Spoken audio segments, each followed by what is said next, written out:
Hi, everyone. Like Spajamata said, I live in one of the communities here. I've lived here for a couple of years now, and I guess I'm going to sort of talk about why I live here and how I ended up moving in here and living here. So I'm going to start similar to how people have been talking. I'm just going to start by it's going to sort of talk about what I do and what I've done in my life. I'm going to start from the point of when I first really sort of came into contact with Buddhism for the first time. And that was in my teens, when I was about 14, 15. And it was through my saxophone teacher. So when I was a teenager, I actually found my a diary that I kept for a few months recently when I was about 14, 15. And I can confirm that basically the only two things I was interested in was the saxophone and girls. So so I was really obsessed with the saxophone. And so my saxophone teacher to me was like, I really looked up to him. He was sort of like an idol for me. And so I can remember him often. He used to do these Goenka retreats, and I remember when he used to come back from the retreats, and he'd definitely be very energetic, slightly more crazy than he usually was, and he always used to say, you should really try meditating. You should really try meditating, and I didn't at the time, but I think that seed definitely was planted then. Yes. So, but like I say, at that time, I was really only obsessed with getting a girlfriend and just playing saxophone and doing music. I wasn't really interested in what I did with music or playing saxophone, just that I was playing it. If I had those two things, then that's all I needed for life. So that's sort of the picture of my life, all it needed to have in it. And at the end of that sort of trail, of that path, the goal for me was going to music college. Sort of as soon as if I got to music college, then I didn't really plan any further than that. Like everything would be fine, everything would sort itself out after that. So so when I did get to the goal of music college, obviously not everything was sorted out. There was good sides to it and bad sides. It was really lovely. I really loved actually just being around. I remember being like amazed at the start, just being around so many other musicians or people your age who are equally sort of obsessed with music as you.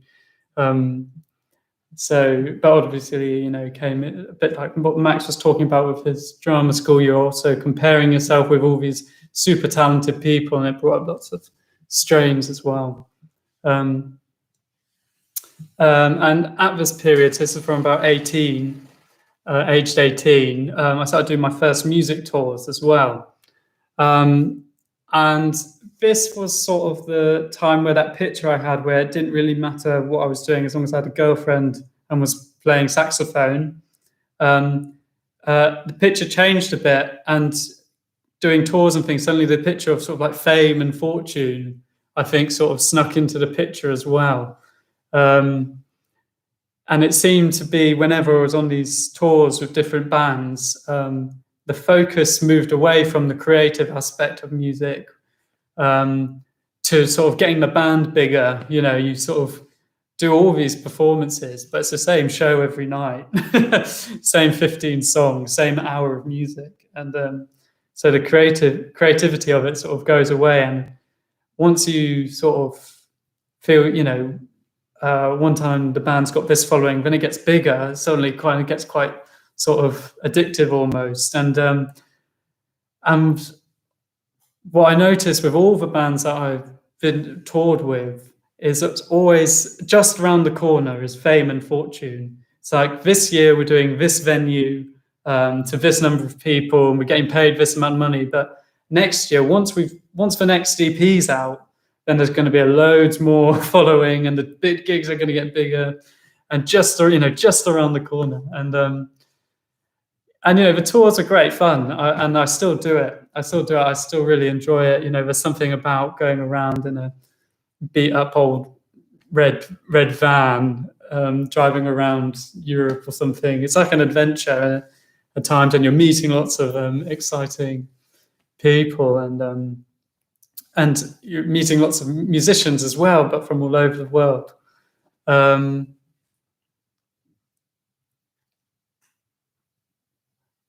Yeah, so there are great aspects of it, but it's also twinned with your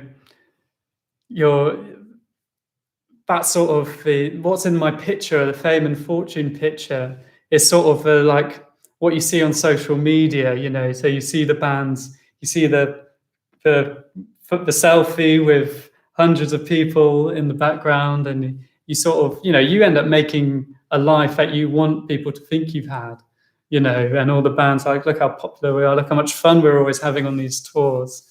And at times it is like that, but a lot of the time, there's I recently watched just to show this. I recently watched a Bob Dylan documentary on Netflix, which what I loved about it was it did show the big shows and the sort of the highlights of that lifestyle, but also what it really showed was 90% of the time is spent with these superstars driving around for hours and hours, looking wrecked in these beat up old vans, and you go, actually, yeah, that's more what it's like. But always when you're doing that, you're always thinking just around the corner. Next year it's going to be even better. I remember being on one of these tours with some friends who essentially have made it as like international superstars, but then I'm still there with 3 a.m. in a hotel lobby, eating pot noodle. It's like you never get to the end. That picture of fame and fortune never really happens how you think it is, in my experience. But obviously, yeah. But like I said, there were really good aspects of it, and I want those aspects still in my life, and I still do. I still do the touring, and I still do. I love the adventure. I love meeting new people, and lots of meeting locals in different countries, and meeting other musicians, collaborating with people. A lot of it's really great, and also hearing a lot of beautiful music. Especially if you're playing at festivals, you're just hearing lots of beautiful music, and hopefully making some as well. Yes. So I was doing that up to the time that I moved into community. And so now I live in this sort of Buddhist community, and I go on retreat frequently. And I guess that's a bit strange compared to the rest of the things I've done with my life. And it's a bit strange compared to what my friends are doing. But I guess what's happening at community is that I'm living in an environment. I'm putting myself in conditions with others who are wanting to put things like the good aspects that come from music and the lifestyle I was leading before. It's like those really good aspects, good qualities that I want there. We're in a space where we're trying to nourish those, living a life. We're all trying to live lives that, sort of are touched by beauty and connection with others and feeling for others. We're all trying to cultivate lives where that's at the center. Those good aspects from the other things I've been talking about are really we're trying to make them flourish. I still get annoyed in community. It's not always like, it's also not the the dream, like it's not the dream picture either. I still get annoyed when certain people don't put the Monzo card back where it's supposed to go, and you go into the kitchen and the scissors are gone again.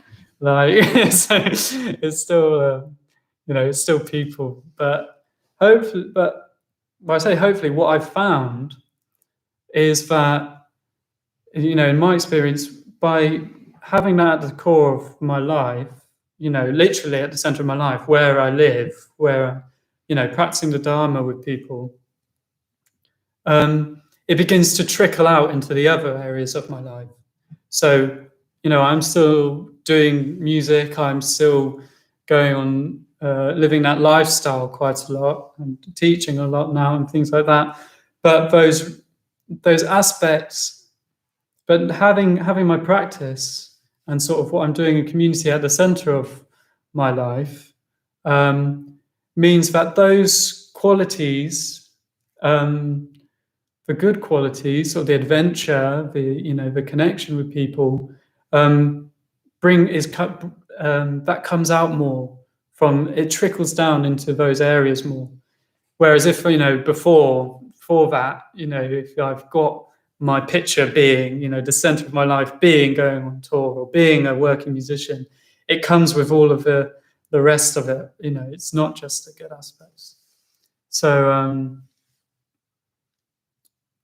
yeah, I think that's why, I guess, practicing Buddhism, the Dharma, and I guess that's why that's at the center of my life, and that's what it means to me. Yeah.